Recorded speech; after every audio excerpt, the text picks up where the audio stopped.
Welcome everybody! It's been a long time since we've done a review video, but we're back, and this one I was super excited for. I have personal experience with this helicopter. I haven't flown one, that I will say right off the bat, but I have flown inside one when I was deployed to Afghanistan while in the U.S. Army. That was back in 2010, 2011. These things are really cool. Now I have to give a quick shout out though to Miltech Simulations for providing this helicopter to the channel. I greatly appreciate it, and thank you so much. So this helicopter, it is amazing. I've flown it for about an hour, and I feel pretty comfortable with it. Startup sequence is not bad, which we'll go over the startup sequence in this video. I think I have it down. It took me a moment, but I think I have it now. So, this helicopter, let's go through just a little quick history of this helicopter. This helicopter was first introduced in 1961. And then it was just introduced to real life applications in 1962. It was first combat or first war it saw was Vietnam, and is very widely used for moving cargo, troops, and it also is able to sling load. Sling load, we'll go over a little bit later.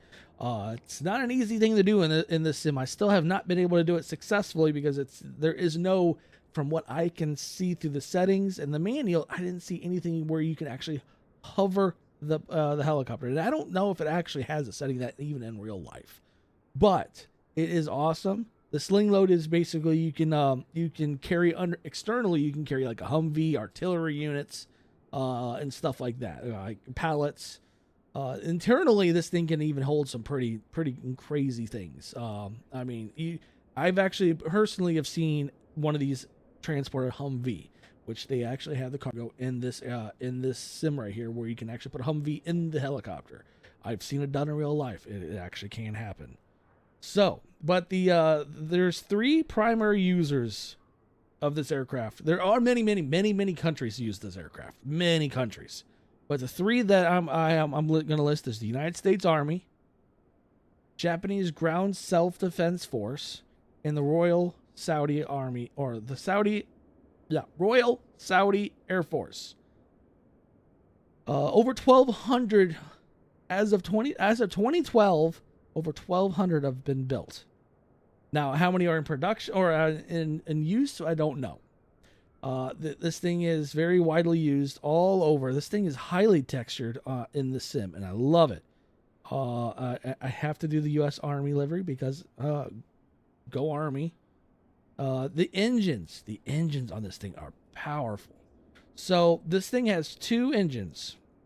There's two engines right here. They are Honeywell T55 GA714 Alpha engines. They're also fitted with a full authority digital engine control, and the thrust of those engines, each one puts out over almost 5,000 shaft horsepower. That's a lot of power. Of course, this thing does have to move a lot of equipment or heavy equipment, and it needs that power. Also, there's many different variants of this helicopter. You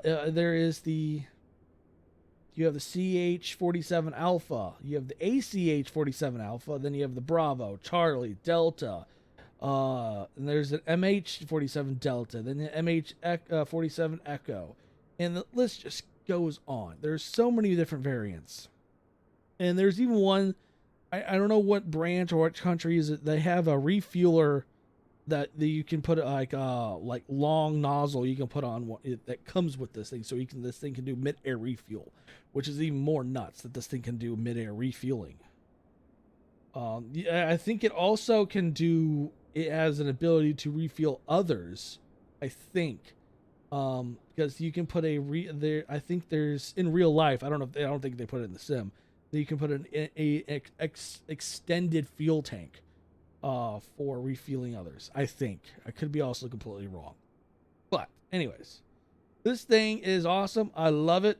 Let's go ahead and get inside, and we can check out the interior.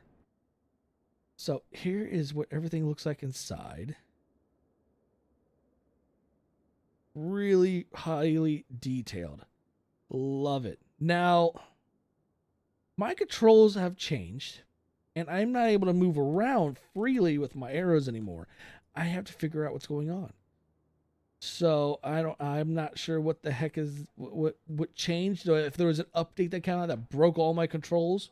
If it is, I'm not happy about that for Microsoft breaking my stuff. But anyways, let's go ahead and get moving with this thing.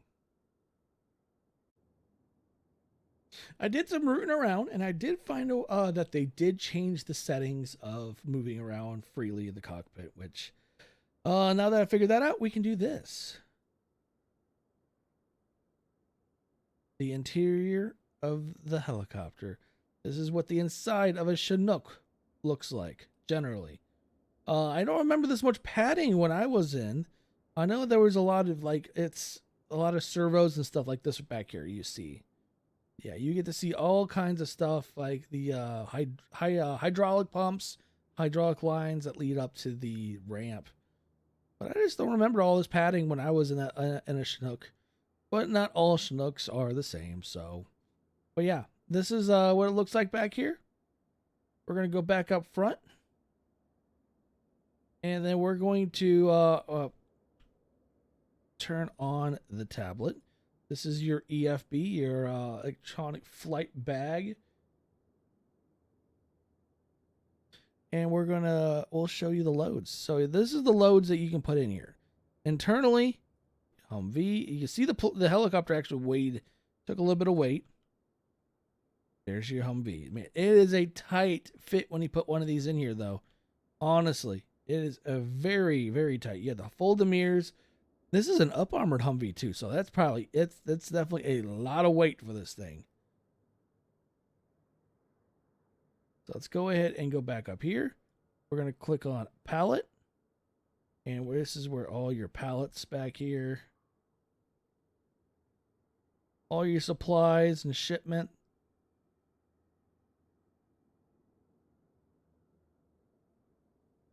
And then your troops. So the troops wise, it holds like when I went in here, this is not even close to what it can actually hold. It fit my entire company. Actually, no, we took 2 Chinooks. It took 2 Chinooks to fly my company to our FOB, or forward operating base. And each one of them, I believe, held about 40 plus personnel, and we were packed tight and uncomfortably tight. So yeah, we were like sardines in a can. And then your medevac, you can use this as a medevac, so you can evac some patients. Now the cool thing about these helicopters, they don't really portray it here, is that you in the Chinooks you can actually have racks.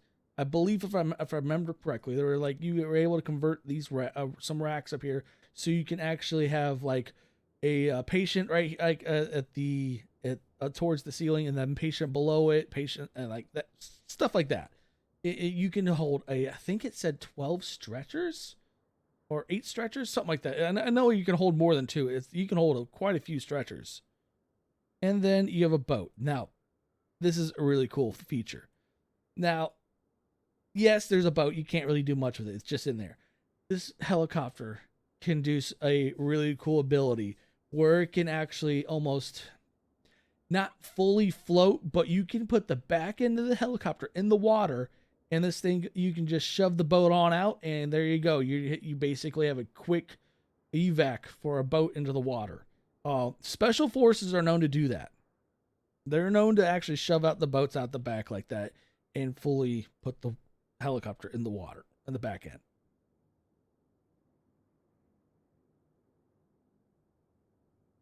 And then you have your externals, which we can't do right now. You have a Humvee. You can carry a UH-60 chassis, which is the Blackhawk. You can carry the chassis for it. There's a boat you can handle, a bucket, a UAV, and net. So let's go ahead and situate back into our seat. So we're going to go internal. We're going to do troops. Your map. So we're at Nellis Air Force Base. Now the sim does come with several other bases you can fly out of. This is what comes with the sim. So when you get the sim, and if you want to know, or get the sim, when you get the chopper or the Chinook, I guess it's a sim of its own, the chopper, since it does have missions and stuff like that. But anyways, when you come in here though, you make sure you go to your manual, the documentation for this aircraft, because it will have your bases listed in here. You have the Royal Air Force Base. You have a Byron Airfield in Alaska. You have another some of these bases I can't pronounce legitimately. Then you have Camp Resilience, which is in Jordan. It's a fictional military base. You have another one that's in Kuwait. It's also fictional, and they are working on others. They're working on other bases to put in here. But the reason why I say is to look at your manual. They have the airport codes listed in here, so you can do your quick, basically search of it and drop in. Now, the two fictional ones, the Camp Resilience and the Al Sahara base, those are pretty cool because those remind me of the FOB, like forward operating bases, the way they're set up. Because you see the MRAPs, you see HIMITs, you see tents, you see, yeah, a bunch of stuff. It's like a FOB. But yeah, that's that. And then you come down here. Here's your missions for those sites as well. You have a Canadian Rockies fires. You have Los Angeles refinery fire, London fire, and then you have Alaska roadside rescue. You have a couple hoist missions and military exercises. Really cool stuff. Now, let's go ahead and I'm going to turn on the APU. So we're going to go ahead and come over here. So we at least give us some power. So batteries on.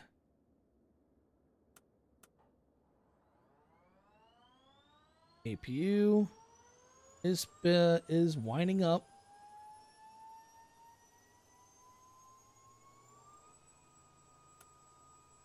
Turn on the generator, and there we go. That's a very annoying sound, by the way. But it's what it sounds like. All right. So you can come back here, open your ramp. Oops. We forgot to do something. So you want to close the slide or the top first. So you want to close that or else it's going to be glitchy. All right. So that is it. We're going to open the ramp up now.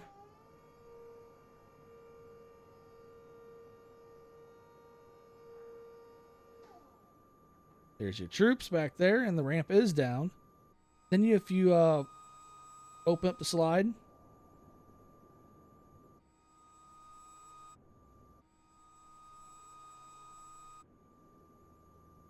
Well, that didn't work.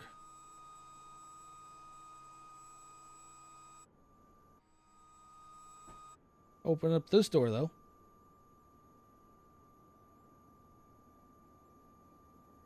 So on these, the slide right here, these are that's supposed to be this slide. And then this. Oh, okay, I think I know it. No, I guess not.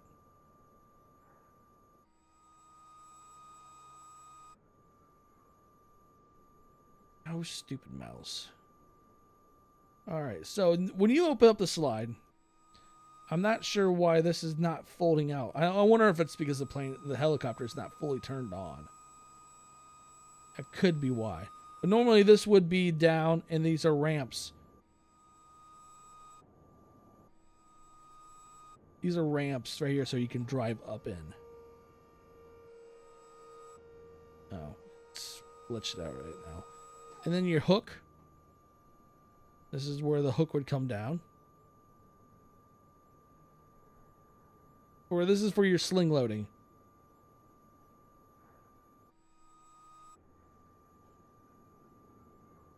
Yeah, there's the hole there. So you have your crewmate or your flight engineer. You can lower down in here to hook it on. Yeah, there's a lot of ins and outs to a Chinook. It's kind of crazy. Your APU exhaust is right here. Let's go ahead and close her up. All right, hook is going up. Door is closing. I love the quality. The quality of this was well deserved. The amount of time it took them to put this together, worth it. Worth the wait. It was, yeah. I have no other words for this. I can't figure out anything else to say other than this is amazing. Configuration, aircraft configuration, show GPS handheld. So you can always, there's a GPS that you can have right here. I have it toggled off. And you can change your altimeter to HPA. Information, there's your disclaimers. Yeah. Map, we're going to go back to the map. All right. Let's go ahead and start her up. So, and that's another thing about having the manual. The manual will show you the normal startup procedures. So I'm going to skip the pre-start and go directly into power startup. So let's go ahead and do that.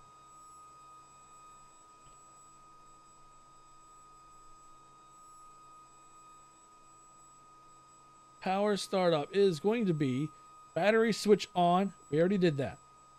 Caution light switch test. I didn't do that one, obviously. APU run and start. We already did this one. APU generator to on. We already did that. Hydraulic power transfer switch. All right. We're now it's the brake lever. Brakes are already on. The FADEC backup power. I'm trying to remember where that was at. I believe that was right here, backup power. So this is your backup power right there. Engine condition levers to stop, which they are right here. EAPS fan switch. Both on.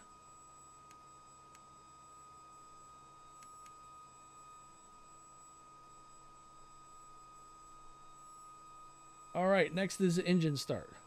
Left main fuel pump switch on.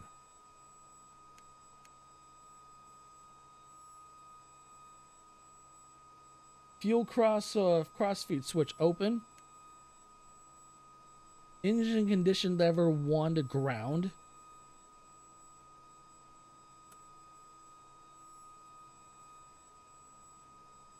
Switch engine or start engine 1 on. Here it is.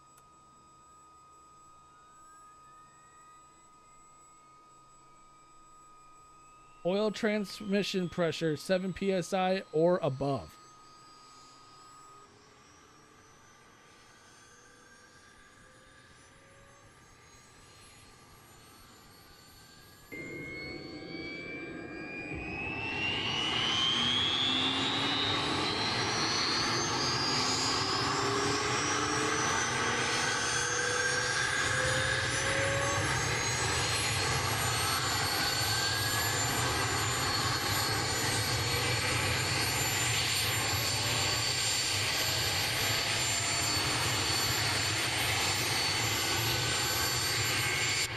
So cool.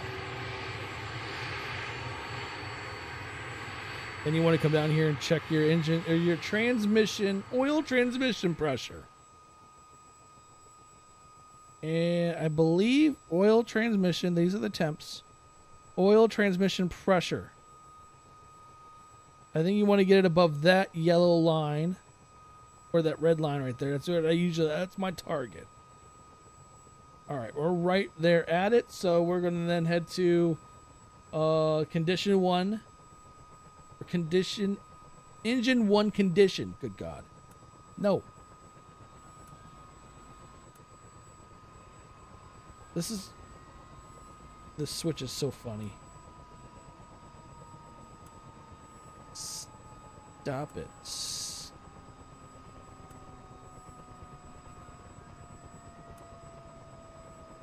we're gonna wait.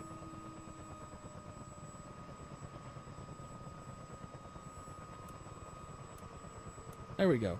Use a scroll wheel. Scroll up on it.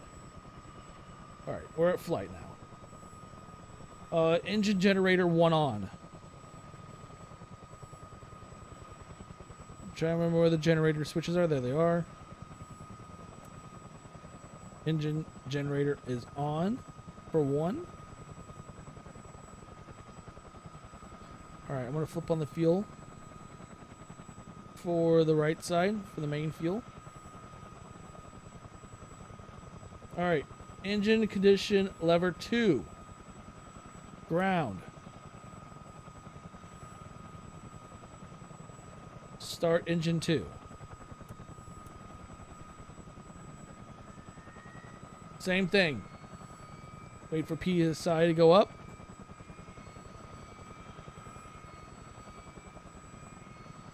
Which I think it needs to go above that red line.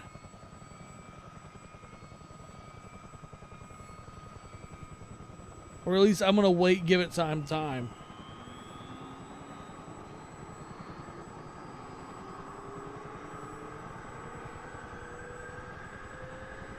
This is the only transmission oil. I think you just gotta make sure it stays above that threshold. Flip over to flight.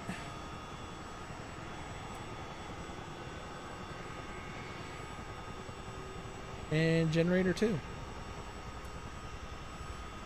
APU off.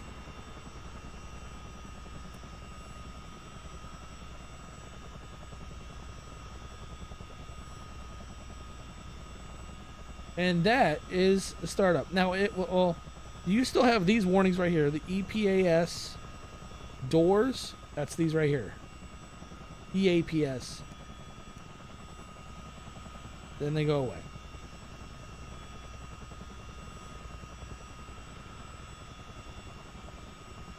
So that's as much as I've learned so far on the startup and getting it all set up.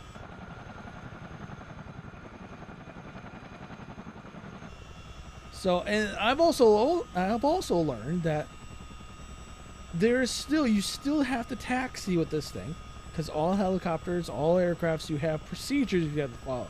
So you have to taxi this thing so you can go out. So we're going to give that an attempt. A good old fat try. Let's go.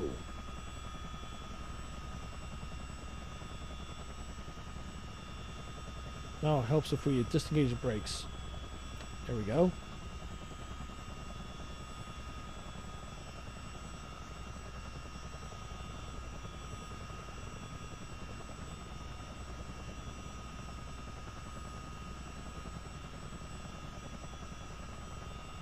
Why aren't you moving?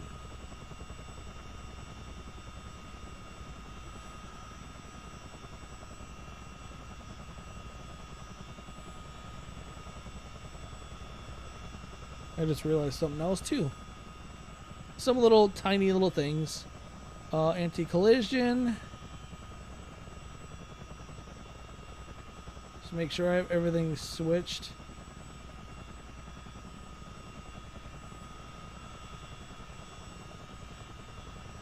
I think we're good.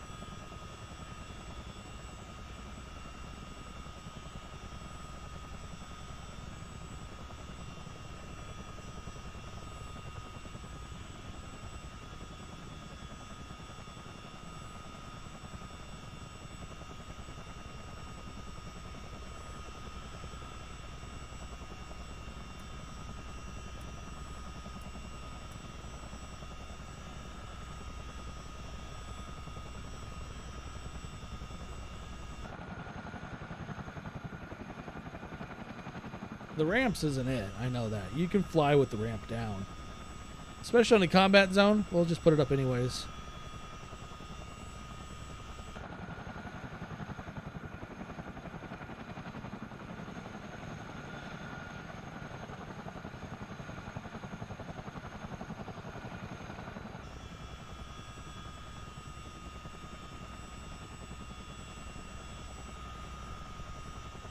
We're in fly mode.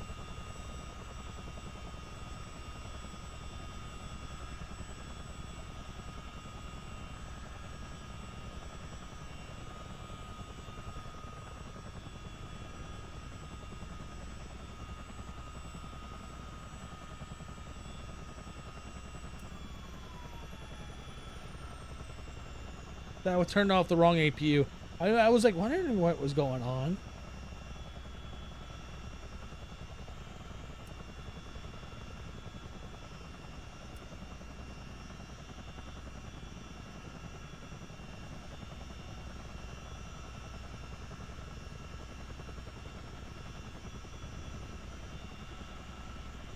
There we are.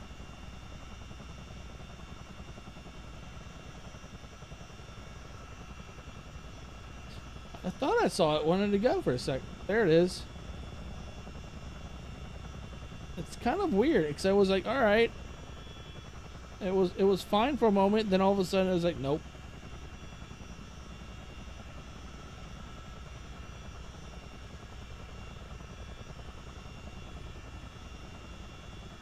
Right now we're turning.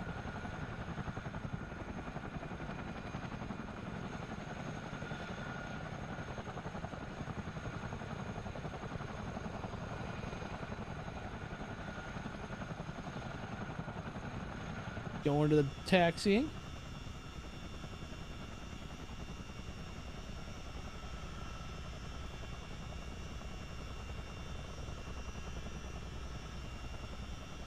But I really have to say this aircraft is amazing. I love it.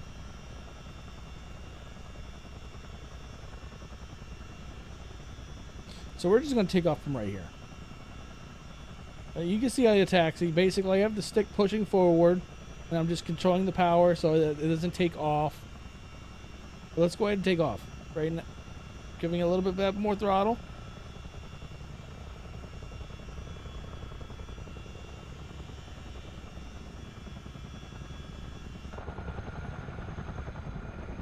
Oh, I love the thundering sound of a Chinook.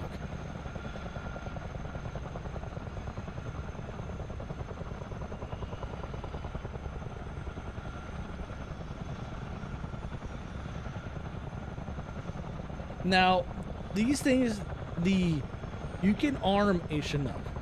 They're lightly armored though, with armaments.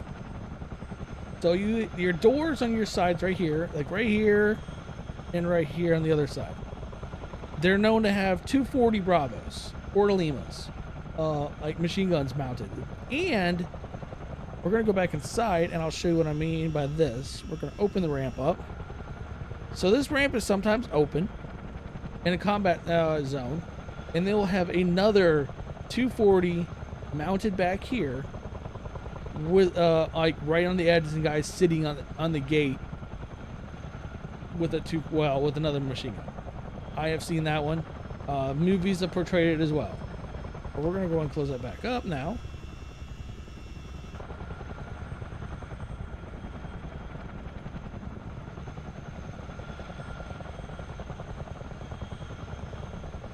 So the top speed of this helicopter is about 190, I think it was like 190 some miles an hour.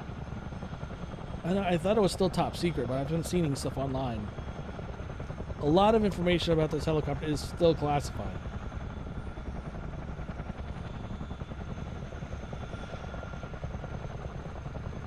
Though I guess a lot of the real abilities that no one knows about.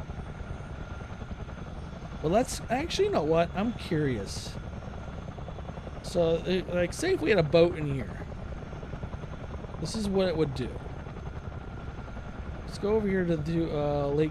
I think this is Mead. Oh, that's a good ways away.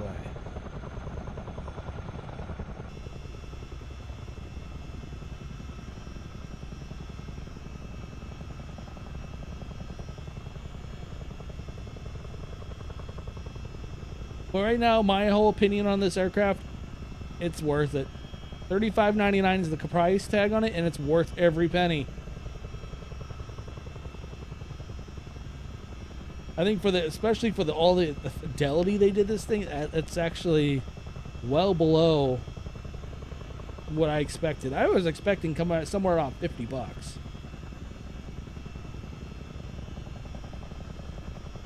All right, here's the lake.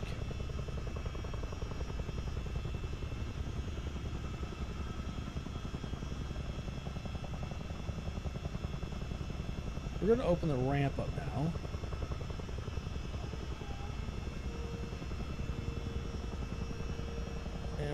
gotta slow her down.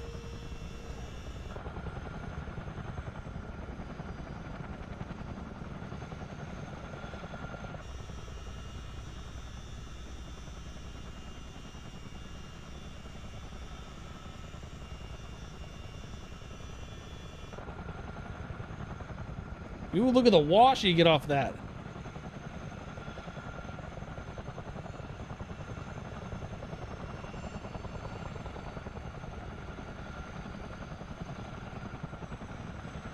Oh, that's not, the water's not actually like deep enough where you can actually do anything like I expected. Like right like this is what you would have when they're trying to release the boats. Of course though, it's standing more still rather than going backwards.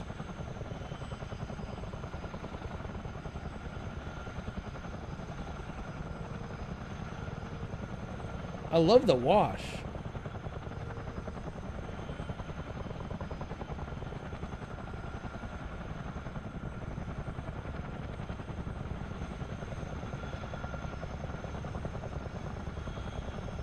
The rotor wash is really good.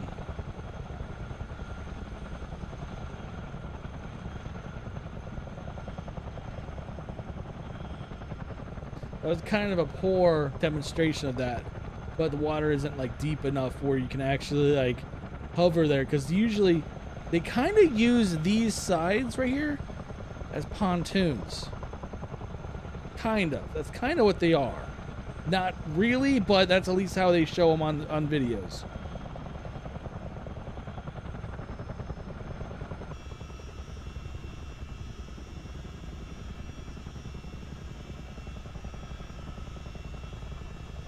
Let's go back to base and demonstrate a horrible landing.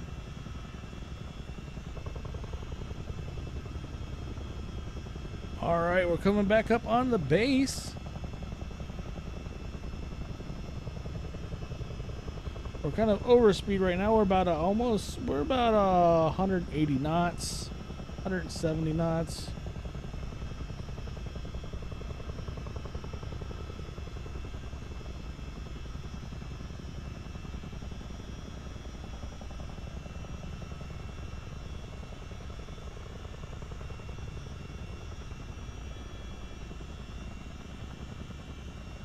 Put the brakes on by banking up so we can slow ourselves down.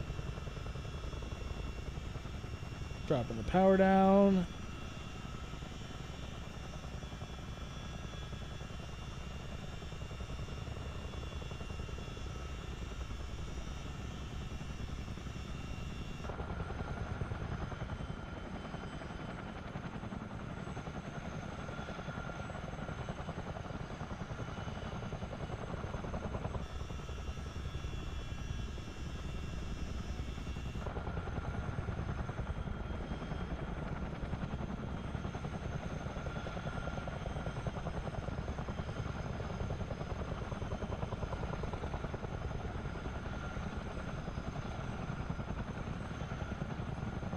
Oh, and I had it almost right, and then it just started moving on me.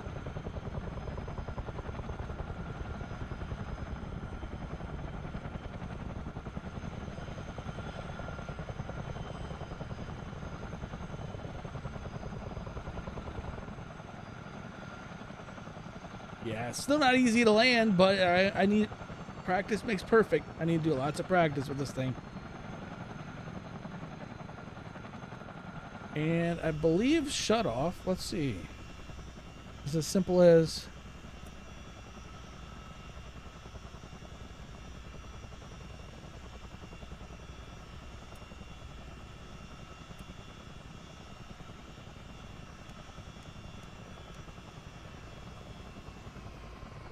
yep, there it is.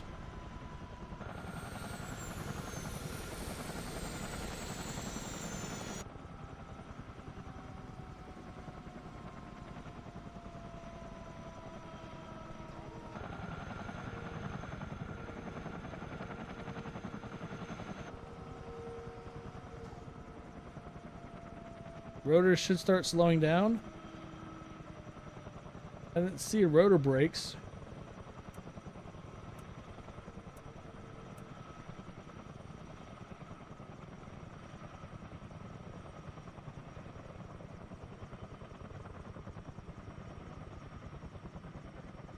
Well, yeah. Honestly, this is a helicopter that is worth every penny. Highly recommended for everyone.